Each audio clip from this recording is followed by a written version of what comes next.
What up, everybody? Welcome back to For Publications YouTube channel. As always, me, Rich. Today I got a zine review for you, but before we get into that, go ahead and give this video a like and go ahead and subscribe if you haven't done so already, so that we can continuously build this community up. But beyond that, let's get into the zine. So here's that zine, you guys. Winter Solstice, a guide to secular solstice celebration and surviving the long winter nights, by Allie Rae of WarGlitter Zines.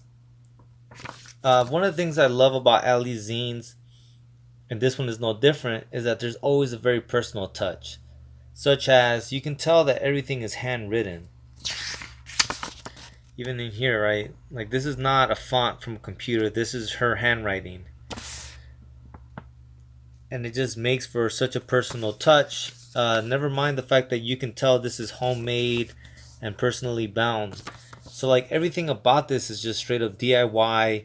Feels like your friend wrote this at home and then made a little booklet out of it and handed it to you, which is exactly what it is, right? So that's one of the main things that I love about it.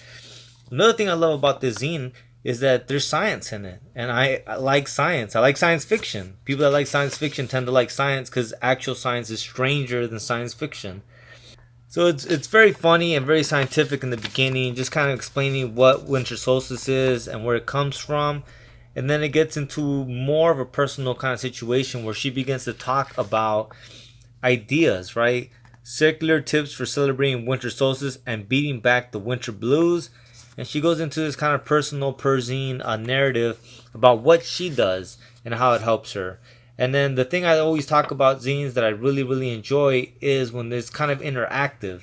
When the zine, after you're done reading it, doesn't actually end, but there's more to do.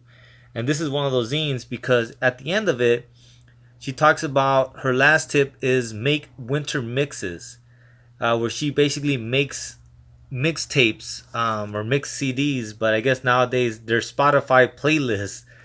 And she gives her Cora Skater Winter Mix November 2005. So then it gives you a whole playlist of music for you guys to peep out at the end of it. So she gives you her playlist as well as tips on how to make your own playlist, which I think is great because, like I said, you have homework now. You have to go make a mixed playlist for Spotify. And then lastly, her last tip is to go write. And I would say instead of just writing, why don't you go ahead and make a zine, you guys. So here goes WarGlitter Zines info. I will, as always, put the information in the show notes. And that's all I got for you guys today, man. Go ahead and check out anything that Allie makes, because whatever Allie is making is worth a read. Alright, you guys. Lates. Fight the fascists.